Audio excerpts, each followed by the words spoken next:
Okay, here we go, ladies and gentlemen. And please welcome our guest speakers. And we will give them a minute to identify themselves and what they do. Good afternoon, everybody. My name's Sian Witts, and I'm from the Corporate Passenger Transport Unit. So if you've got any questions regarding transport, please ask myself. Thank you. Good afternoon, everybody. Thanks for inviting us here today.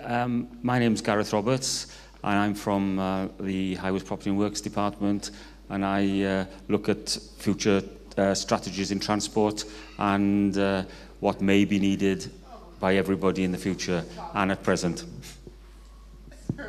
Hello everybody, I'm June Firth. I'm from the Housing Department in Ceredigion County Council, and at the moment we're planning future housing for the county for the next few years.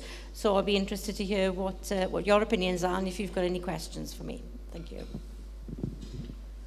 You can leave it on. I'm going to take it round. Thank you. Thank you very much for coming. We're hopefully going to have Donna Pritchard, who can answer questions about sort of day services, but also about housing, obviously, as well. She left earlier and she was going to come back, so I really hope she hasn't got waylaid. Okay.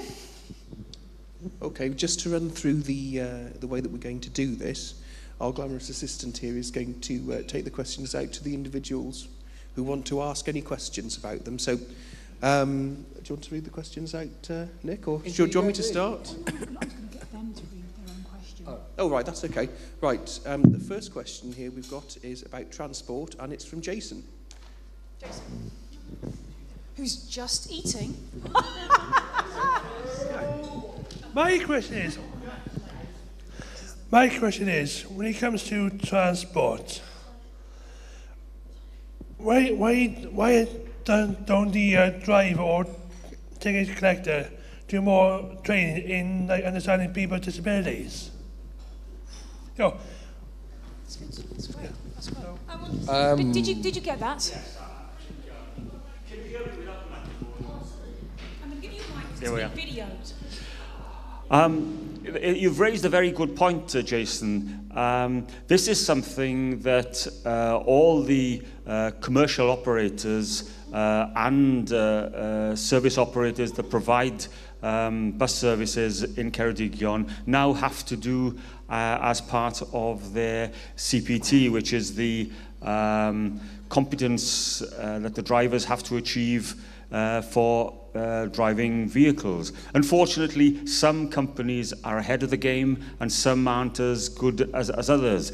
A lot of it is down to each individual organisation as a business, how they actually carry on the training courses. We support wholeheartedly the views on this, that all drivers should be fully conversant with the needs of all its passengers. And I would suggest that one of the better companies, without advertising, is Richards Brothers, who do have a very good training regime for their drivers. We can only keep on pursuing the operators, but in the end, it's purely their own commercial decisions on how they actually carry on the training.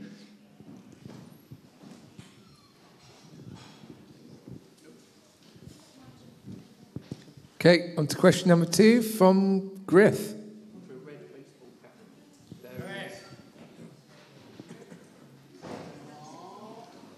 And this is a housing question.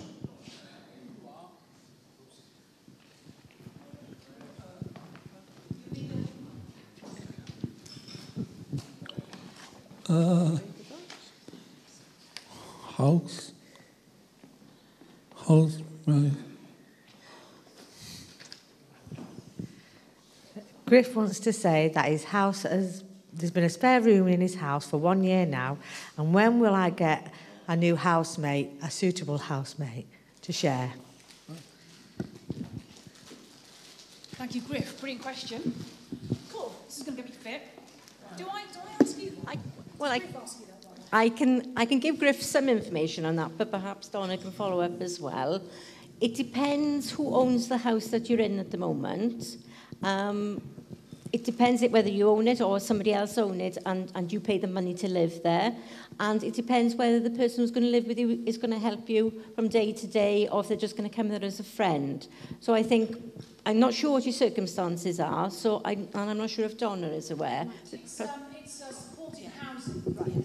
Yeah, I thought it probably was. It was at one of the supported housing places, yeah, that's got a vacancy. Now, we're aware there are a couple of vacancies currently in supported accommodation, but I think what people need to consider is that when we identify somebody to go into a supported accommodation, sometimes we have to do a lot of work to get them in there in the first place.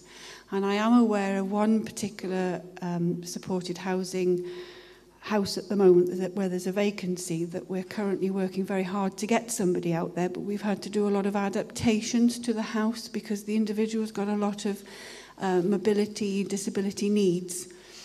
So on those things, unfortunately, take a bit of time because it's not our department that deals with that.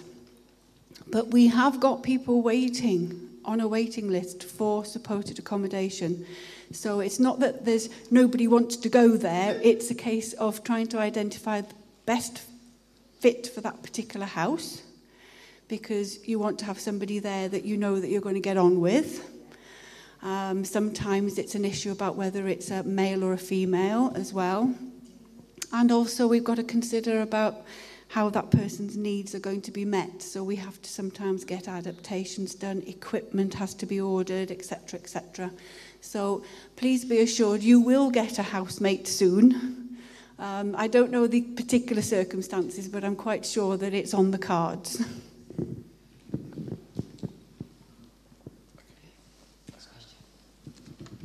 Thanks, Donna. Okay, the next question is from Aberaeron. Arian?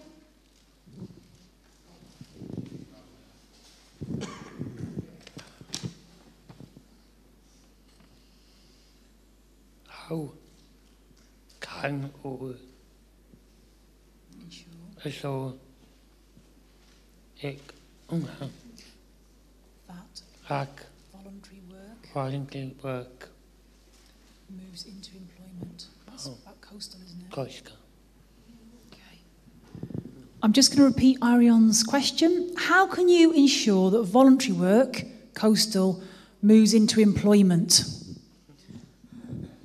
that for one of you two? Donna? Glad I came now.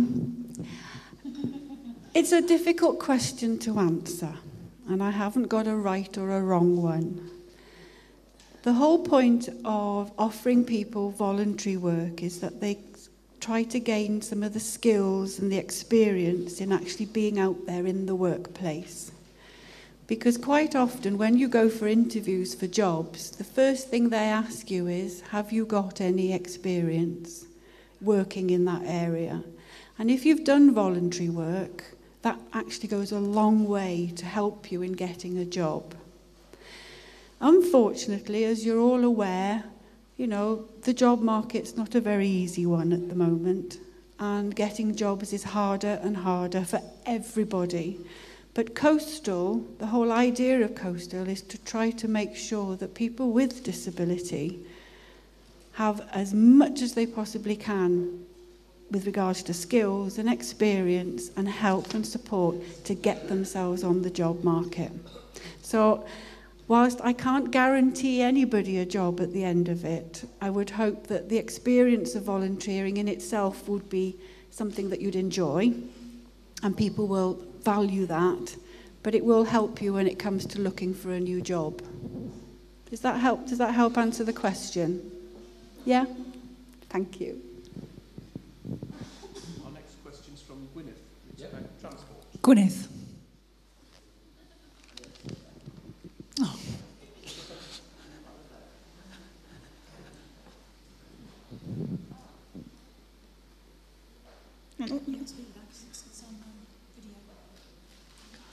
I hate talking.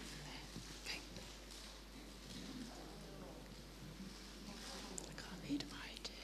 Okay. Sometimes it's difficult to read timetables. Why can't they be bigger and easier to read? Could you pass the mic down, please, Donna? Thank you.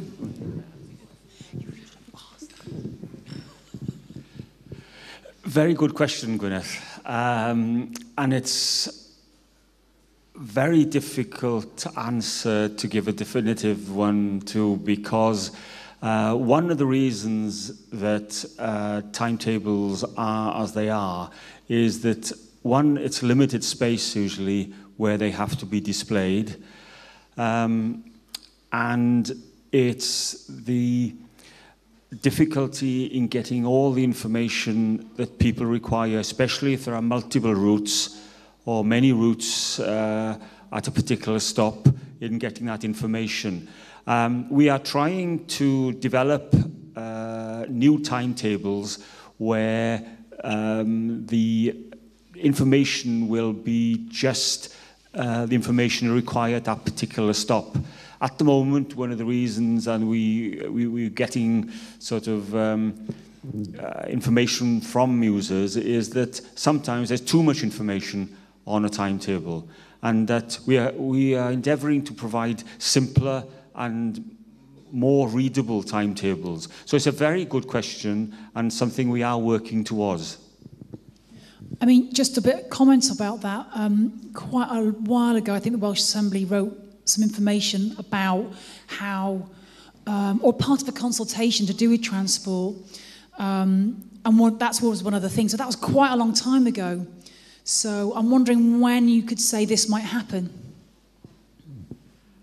Again, it's, as you would probably appreciate, a lot of it is down to finance and actually getting the information there. One of the issues with timetabling is that bus companies are quite free to change their journeys very often on especially commercial services, and it's keeping up to date with providing information as soon as we get it. We have got very limited resources within Ceredigion, and that's no excuse, but it's one of the reasons why things aren't moving on as quickly as we would like it to move on.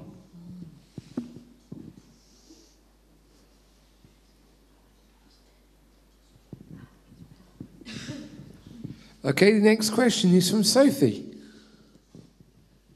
Sophie. Do feel free to Okay. Why don't we have people with learning difficulties doing the inspections in like care homes or supported housing or that kind of thing?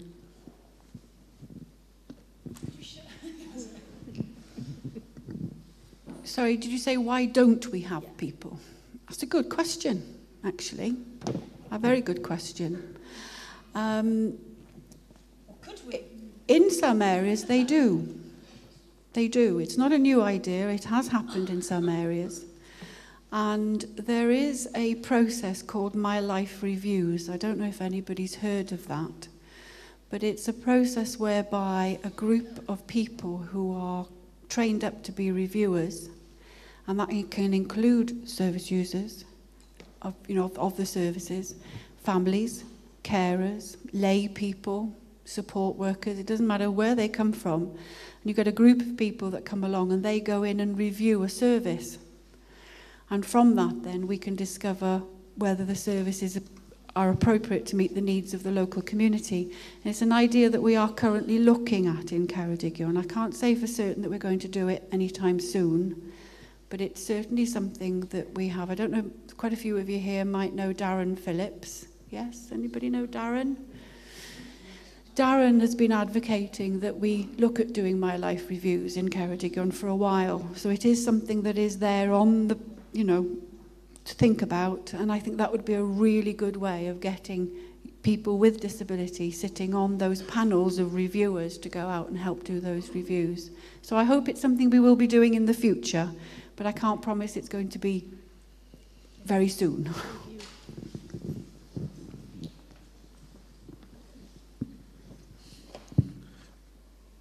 Okay, the next question is from Eileen.